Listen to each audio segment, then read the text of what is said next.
in here and start going through the presentation.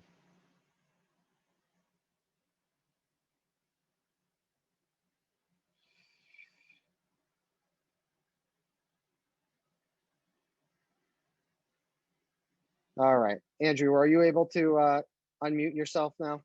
Yeah, I'm unmuted Okay. now. Okay. So normally we start off with staff. I've already introduced myself. This is also a great opportunity to introduce our new junior program director, Andrew Shaney. Did I pronounce it correctly? Yeah, you got it right. I am, just as we go through this, I butcher names, so I'm glad I got Andrew's last name correct. We are really excited. He's taking over for Bill, who did a wonderful job, and we're definitely going to miss him. But we're looking forward to having Andrew on, and he's also going to be coaching the Cape team. Let's see, Andrew, do you want me to just do a quick bio on you as best I can, or? Yeah, let's hear it. All right, nice. Andrew grew up in Annapolis, and he sailed competitively. I forget what high school it was, but it was out of Severn, right? And had a very successful high school racing career, and finished third at high school team race nationals, the Baker Trophy, that SailMaine hosted that regatta a couple of years ago. Then Andrew went on to coach to sail at Eckerd College. Again, very successful sailing career there.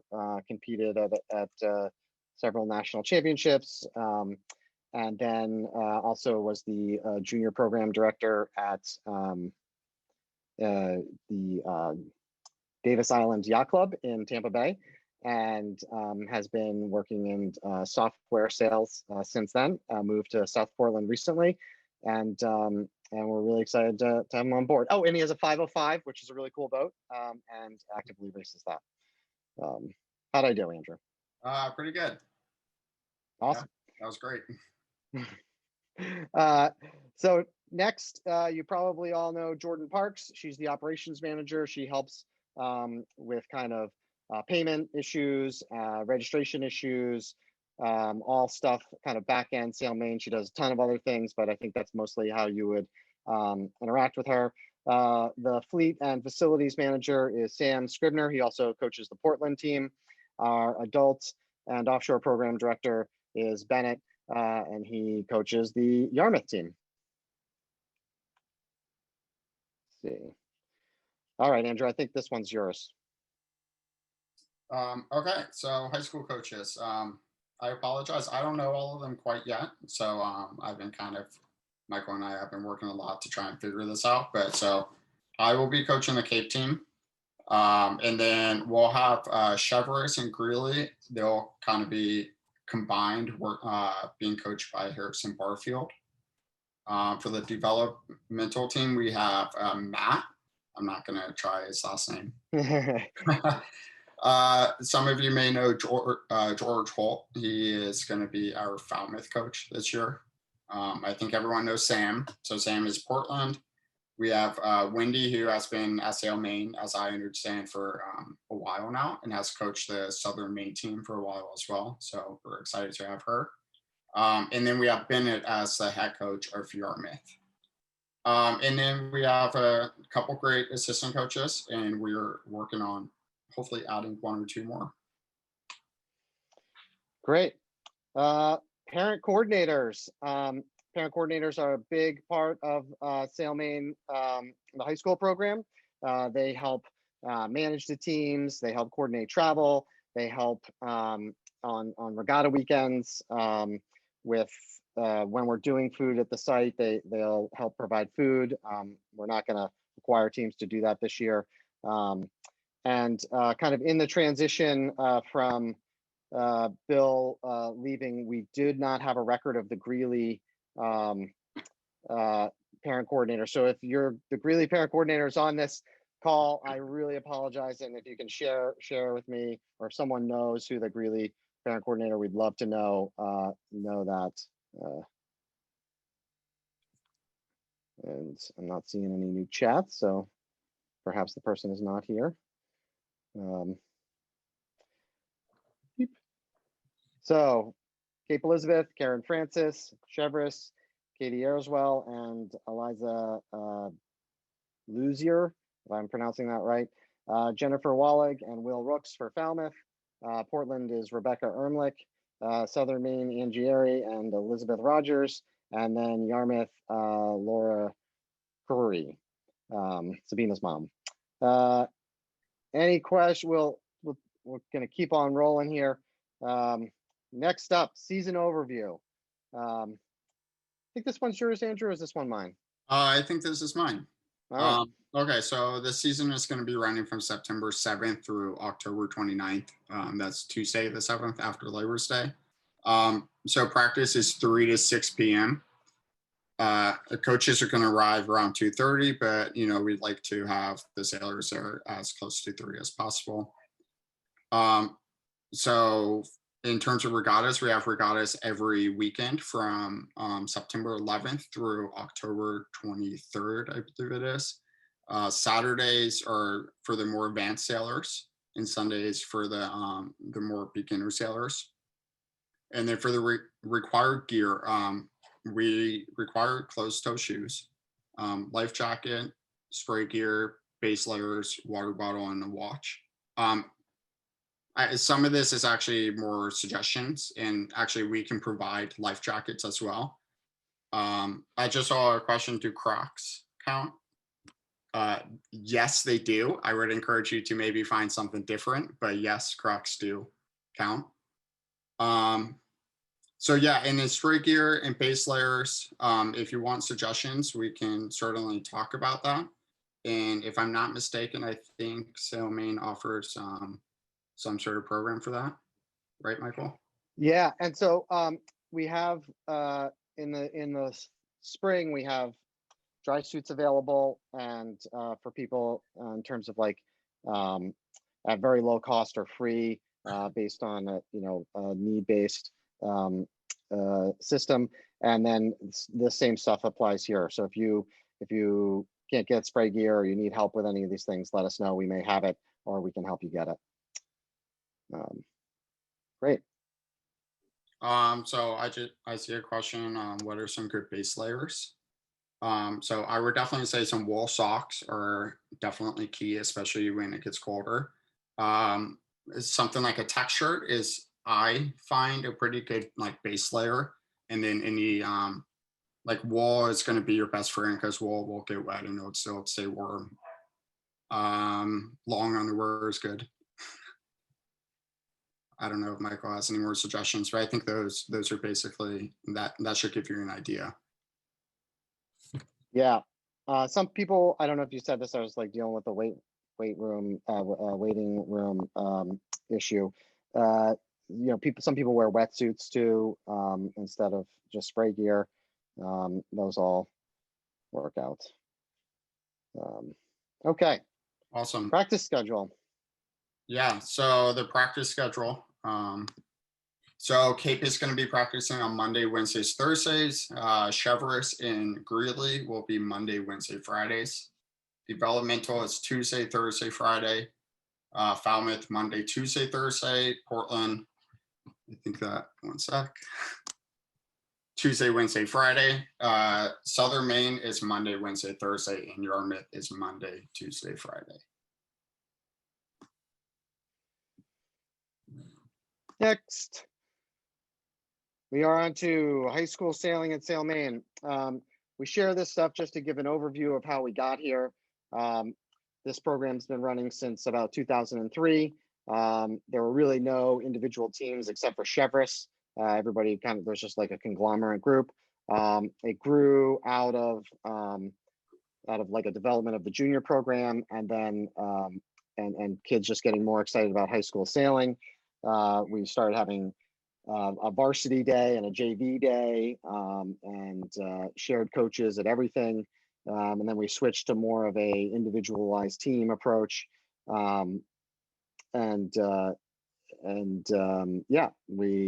We just kind of, SailMaine took on more of a role of managing the entire system. In 2017, we had a big fundraising effort to get a new fleet of 420s.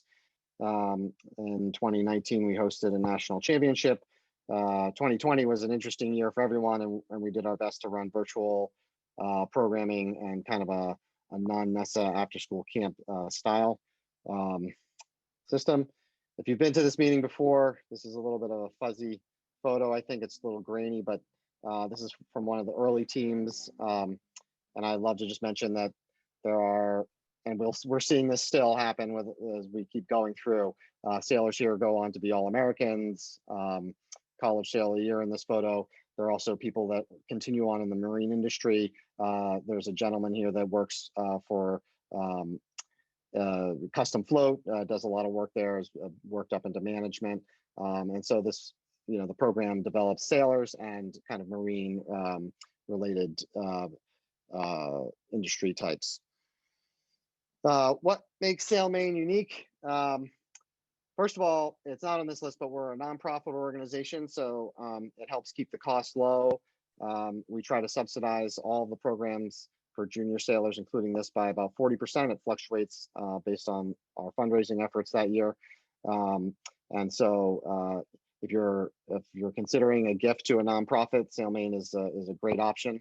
Our annual appeal is going to be going off in the fall, and it's a great opportunity to support the organization. So what else makes us unique? We've got 36 420s available for practice, so we can have a big, huge practice. When teams combine, you can do more, have more boats on the starting line, which often better simulates a regatta. Unlike like a sport like soccer or football, all the teams in the region basically practice at one place. So you build community, you get to know people from around the area. In that previous photo, there are people from three different schools that are now still sailing together competitively, going to regattas. It's just a great way to meet people that enjoy a lifelong sport. We also have J22s, which we use pretty frequently in the fall.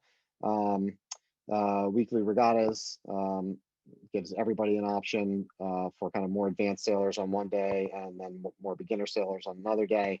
And we even include middle schoolers in the program. Everybody's favorite topic, COVID. We are still having COVID concerns. When we make decisions about COVID, we look at the Maine and the US CDC. We communicate with US Sailing. Northeast Sailing Association offers some help too. And then we often look at what has worked and not worked at SailMaine in the past.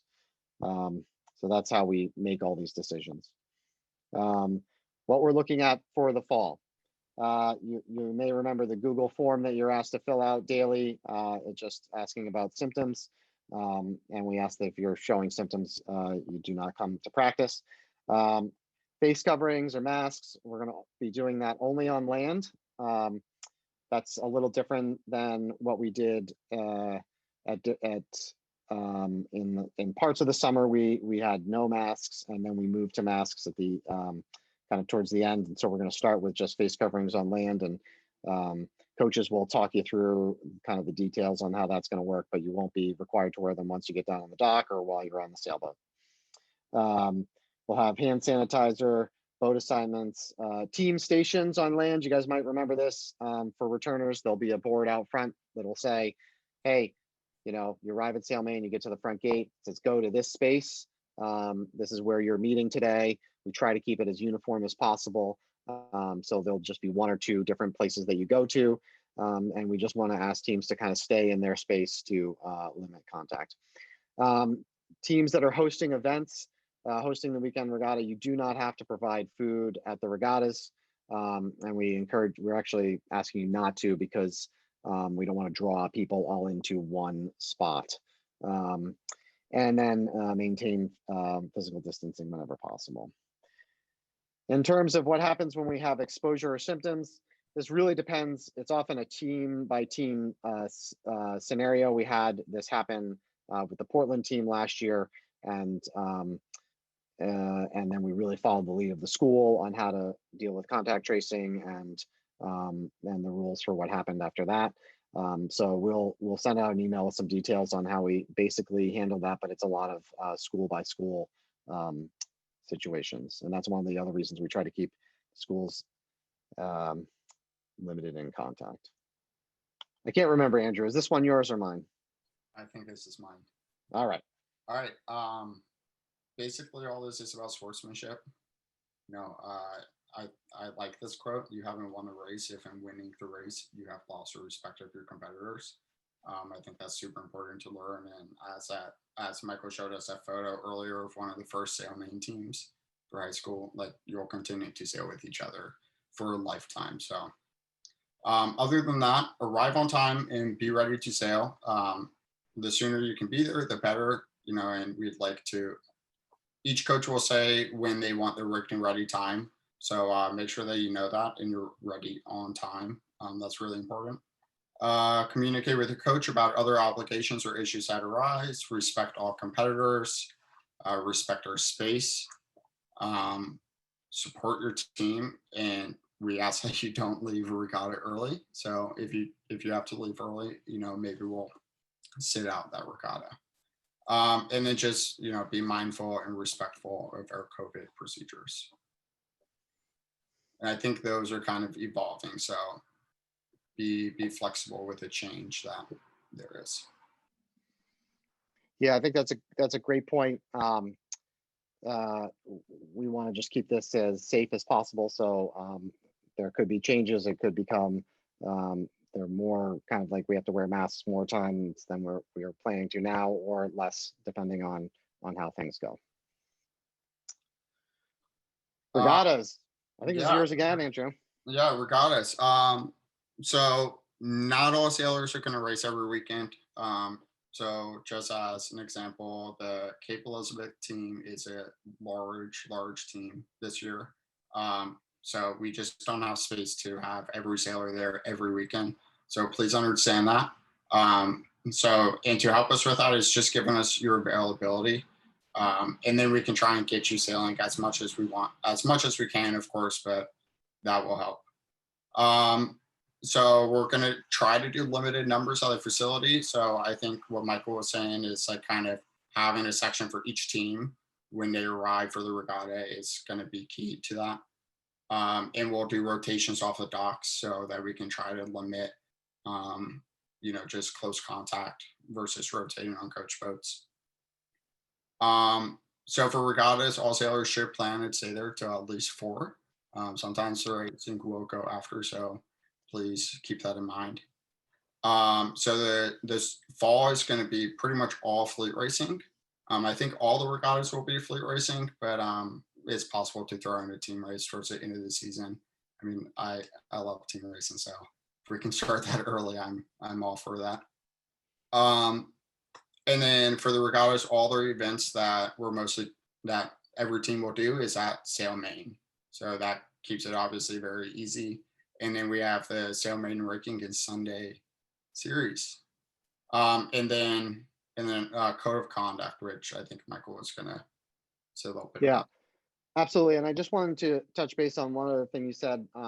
Most of the events are at SailMaine, and over the last year or so, there have been some limitations on travel. And right now, we don't know of any particular limitation. And so that will be up to your school to determine that. So if your school is up for you traveling to Martha's Vineyard for the ACC qualifier, then that's up. Each school may have a different rule, but we are not saying one way or the other, and we are going to be allowing more teams to come to SailMaine, which will just mean you need to sign up for SailMaine regattas early so that you can ensure that you have a spot. The code of conduct, sailors, I know you're on here and you're listening, and I appreciate that, and your parents sign you up. Make sure you take a look at the code of conduct. They probably check a box saying that you read it and understand it and agree to it. But you do need to look at that. It's important. One of the things that we really try to do is just, Andrew touched on it, be respectful and supportive and have good sportsmanship at SailMaine. He mentioned that you end up seeing these people again and again and again. throughout sailing, if it's racing or cruising or just out doing, some fun wreck sailing, and you don't want to just have just a have had bad experiences, years ago, and then have it haunt you later. So we just ask that you be kind to everybody here. There are other things about harassment, other things about drug and alcohol use are in there. We will review these during the first week with each team, but this stuff is important, and we just expect that you follow those rules. A violation of the code of conduct can technically just immediate suspension. That's not normally what happens. There's been, I think, historically one incident of that, but that's a possibility. So, all right, next slide. This one's yours too, Andrew. Yeah. So high school sailing, it's countrywide. Last I heard, there's somewhere around 400 different high school teams. And so they're all kind of divided up into different districts. So and so we're yellow. We're up there. I think we call it NESA. I always thought it was NISA before, but maybe that's just college. Anyways, so we are up there with every yellow state, and that's who we typically will compete against until you go to like ACCs in the fall, which is the Atlantic Coast Challenger, I believe, or then nationals, which is countrywide. So next slide, please. Yeah, you got it. Yeah. So ISSA is an Interscholastic Sailing Association, and basically they're just the governing body of all of high school sailing.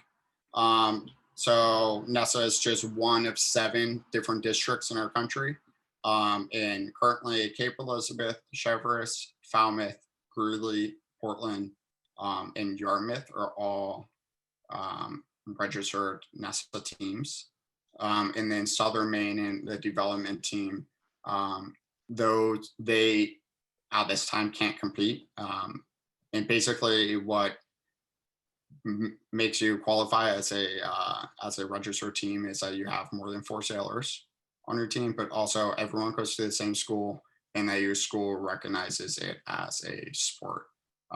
So that's where the Southern Maine and the development team, they're not registered, unfortunately, but they can still compete in all the regattas. The only difference is they cannot compete and be scored for qualifying events. They can still sail, they just are not counted for that. Great. All right. I think we're on to the next one. Yeah. The regatta schedule. All right. I think this one's yours too, Andrew. Yeah. So, I won't go down the whole list. You can kind of look. So far, this is the schedule for which teams are going to be hosting. It is possible that this could change, but if it does, it'll change before the end of this week, so everyone knows. But this is our schedule. Our first one is Saturday, September 11th, and that is an ACC qualifier. And then last one is Saturday, the 23rd. On the as you're looking at the left hand is just Saturday events, and then the right hand is Sunday events. The first event is on September 11th, and like you said before, the last day is a Saturday on October 23rd. Not listed here is the Ghosts and Goblins event, which is a fun regatta that we host the last week at SailMaine, and that'll be either Thursday or Friday, depending on how the weather looks of that last week. And that day is really fun. We have a barbecue and take the boats apart, and everybody dresses up, and it's a great time. So yeah, and we're going to email this information out to everybody too, so you'll have access to it. So ACCs, there are 3 qualifiers. So the first one is SailMaine, so that's super easy. If your team chooses to travel to these, you have the second qualifier, that's at Martha's Vineyard, and then the third one is in Sharon, Mass. ACCs is November 13th and 14th at Old Dominion in Virginia. So if you qualify, you go to ACCs. Oh, I think Michael dropped off. All right, bear with me while I get this PowerPoint back up.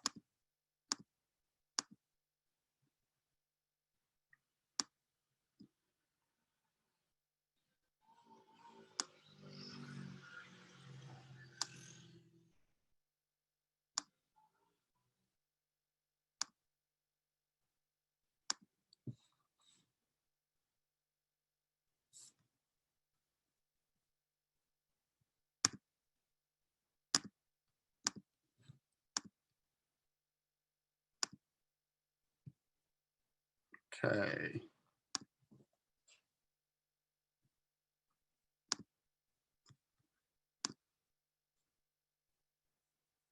All right, I hope everyone can see this. Yep, got a thumbs up. Okay, awesome. So next, why and when / how we cancel practice.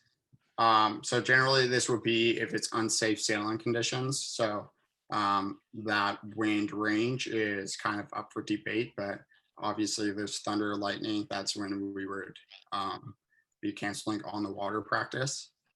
It could also be heavy fog, reduced visibility. There's a number of different things that we would call unsafe sailing conditions. So we will send out notification same day by 1 p.m. And we typically do that by, I believe, Instagram. There'll be an email that goes out. We'll also reach out to team coordinators. And we'll just use every platform that we have to reach out to everyone. Okay, who to Andrew, I'm back on. Sorry, but I'm glad you have this. You were able to share your screen. Yeah. Yeah, good transition there. Do you want me to take this one? It looks like this is a Michael screen. Yes. You can take it. All right, sorry about that, everybody. So who to contact? This is an important, just kind of like, hey, who do I talk to when I'm having this type of problem, or I want to check in on this issue. So coach, if you're wondering about team practices, regattas, sailor related questions, that's all something that you bring to your coach. Parent coordinator, carpools, how does everybody get from school to practice? That's often through carpools. Team events, a lot of the teams do team dinners. Coordinating those things. If there's some type of school information, often the parent coordinators are the best people to talk to about that. The SailMaine office, that would be, probably Jordan or myself, and those are administrative issues and general programming questions. And we ask that you kind of follow these procedures at least at first, and of course, if you're having other issues, my door is always open to everybody and happy to answer questions. So please feel free to reach out, and same obviously with Andrew. But often these will be the quickest ways to get the answer. And frequently, if you haven't checked in with these people first, I kind of send you there first just to see if they can help you quicker and more efficiently than I can. So. All right, next slide, maybe. Yeah, parking. I am the guy that gets to talk about parking. Nobody likes to talk about parking at SailMaine. SailMaine, hey, this is a slide of the space, the gate leading up to SailMaine. If you're new and never been to SailMaine, we're located at the end of, it's kind of like you go down Thames Street in Portland, and you just go past the Ocean Gateway. You take a right into what is called, I think it's Portland Landing now, or Portland Common. When you take that right, you'll go over some railroad tracks, and you're into a parking area. You go to the end of that, and there's a gate there. And this space is a turnaround space. The city of Portland and the city of Portland's parking division has been pretty clear with us that you are not to park in there. You are not to stop and drop kids off there. They are asking that you turn around in there. They want to keep this space 100% clear for emergency service vehicles to come in. It's not just our space that they would access there. It's farther down the trail that they could be going down to get on the Eastern Prom Trail. So they want to keep this clear. It says no parking. There are no parking signs there. It probably should say no standing and no parking. So please don't, don't spend any time there. Can you go to the next slide? Yeah. This is where they have asked you to line up. These are not parking spots, but they said you can line up the whole length of this as long as an ambulance or a fire truck could get through there. So that whole side is available for parking. And that's a great spot. Turn around, pull up to this curb. You're in the shade, so you can like stay cool while your kids get out of their car and come into SailMaine. So other parking, if you're a participant, there's 1 hour parking farther up. You can see on this photo, there's some cars on the right side. You can play the game of I hope I don't get a ticket and park there. There are other kind of 1 or 2 hour parking spots on Thames Street. There's unlimited parking. Can you go to the next slide? Yeah.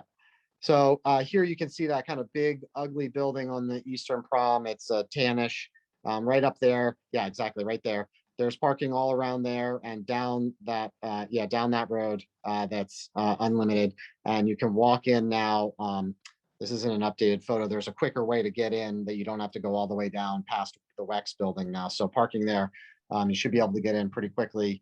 Probably a 5, maybe 7-minute walk from there, and you can get in. There's paid parking in the area too.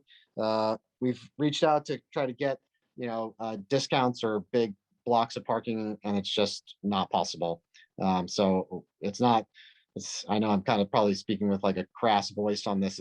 It's a question I get a lot. I'm sorry, there's nothing I can do about the parking situation. And I know it's not the best thing. It's just kind of the part of the deal. So I think that's all I have to say about parking. And then we have other SailMaine programs. For many of you, it's your first time here at SailMaine. We do, as I mentioned before, we're a nonprofit. Our mission is to provide affordable access to the water through community sailing and educational programming. And really, a lot of our programs are geared to just providing access to the water, making sailing available to people that wouldn't be able to afford it, had never sailed before. And so we run a bunch of outreach programs, mostly focused on schools in Portland. We have an adaptive sailing program that allows sailors of all abilities to sail. We also host the Special Olympics of Maine here. We do adult learn to sail and rentals. So if you're jealous of your kids, you can get out there and learn too. And that's all in J22s. We have a very robust summer program. We have 2 satellite locations too. And this catamaran pictured here is called the Rip Van Winkle. We ran a kind of a SailMaine Down East adventure, taking some kids up the coast of Maine this year on the boat. We do charters, and we're planning to use that boat for adults to race in the Monhegan. We did 2 junior teams in the Monhegan race this year on Figaro 2s. So that's another option. And so I think we are on to questions, and I'm going to try to plug my computer in here. I had a charger delivered, but maybe you can help with some of the questions because I can't pull up the chat. Yeah. Let's see. Okay.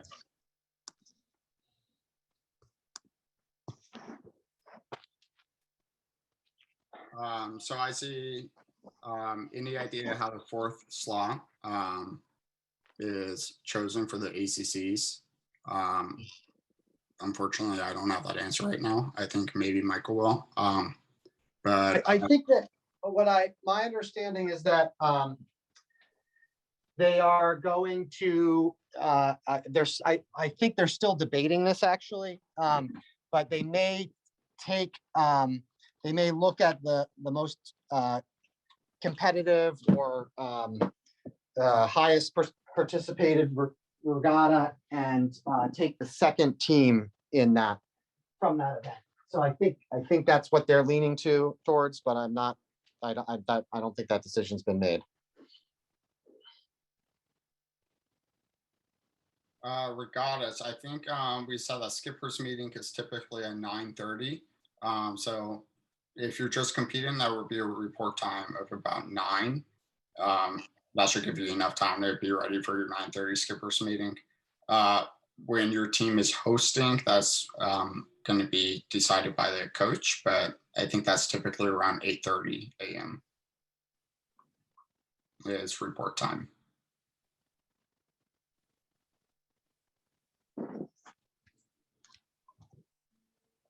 Any other questions?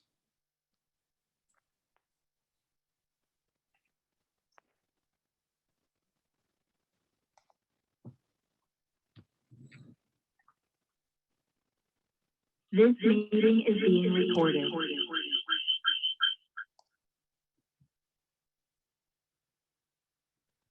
There's some order questions in the chat. Okay.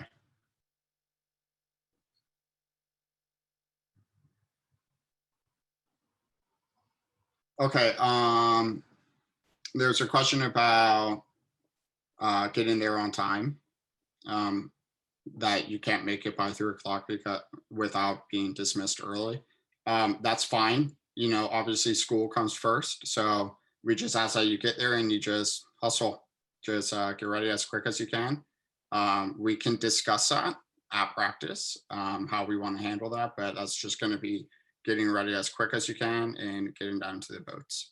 And if you arrive after we leave the dock, we will work through a way to get you on the water.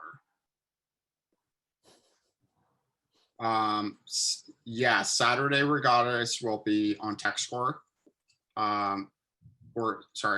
Saturday regattas will be on tech score, and I'm uncertain about Sunday regattas. I think we probably will try to use tech score for that as well.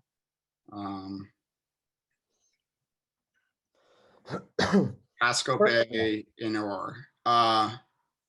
Yeah, we're hoping to get that posted tomorrow. Keep an eye out for that, but we're hoping to get that all posted up tomorrow. I think on the first day, it's going to be kind of going through the code of conduct, kind of getting an introduction done. We hope to get sailing on the first day, but the bigger project will be rigging the boats. So at least half the boats are already rigged. Yeah.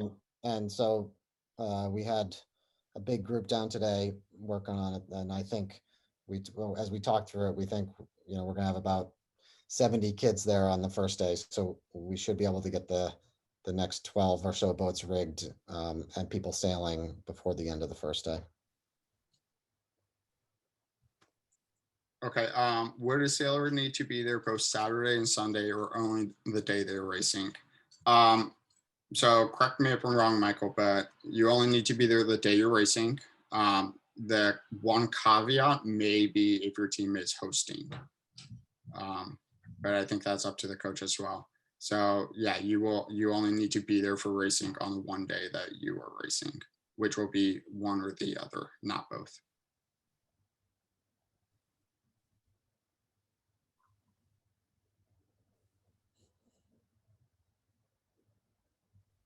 These are great questions, so keep them coming.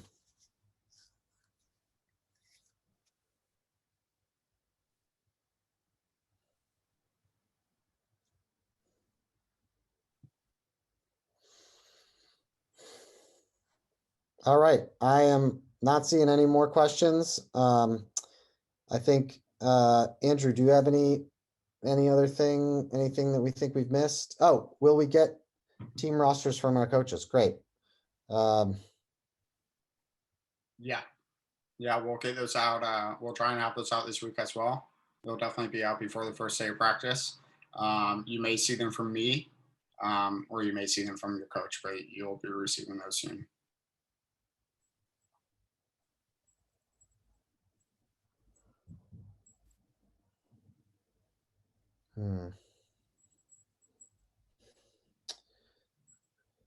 Andrew, what are you most excited for the first week of practice? Just getting on the water. Yeah. I mean, I'm just excited to kind of get out. Cape has a big team, so I'm excited to see the Cape team. And it's just, I mean, it's a total operation. I think on Mondays we have 5 teams practicing at once, and then Tuesdays through Fridays we have 4 teams practicing. So, I mean, that's a big program, and I'm excited to kind of just see that unfold. Yeah, I'm excited for those things too, and other things we didn't specifically mention in the slideshow, but we're going to try to bring back some of the pre-COVID things that we would do in the fall, and one of those is every team each day has a set of chores or a chore, and a couple of years ago we ran a contest to see who could earn the most points, and then you would get a pizza party if you win. And I think there were some things for second place and third place as well. So you'll be hearing about that. Those chores range from making sure the boats are tied down correctly, and not just tied down, but put away correctly, and to taking out the trash. And it's important that we kind of share the load in terms of responsibilities so that we can keep the site and the boats working, and everybody can enjoy it. But you'll hear more about that from your coaches as you go forward. And we're contemplating bringing back the sail-a-thon. And then the other thing that we are hopefully going to do, that we've done in the past, is kind of a picnic evening. We've often done like a pig roast and then had a vegetarian option, and people come down and watch the end of sailing. And I think we're going to maybe pair that with a second viewing of the Windward exhibition of painted sails on the J22s. So keep an eye out for that. That would be late September, early October. And that's just an opportunity for people to come down and see some sailing and enjoy everyone's company. But I'm not seeing any more questions, so we'll make this presentation available for people that couldn't get on. If you have more questions, I'm going to share my email in the chat here. And I'll share mine as well. Yeah, you can email me or you can email Andrew. Probably better to start with Andrew. All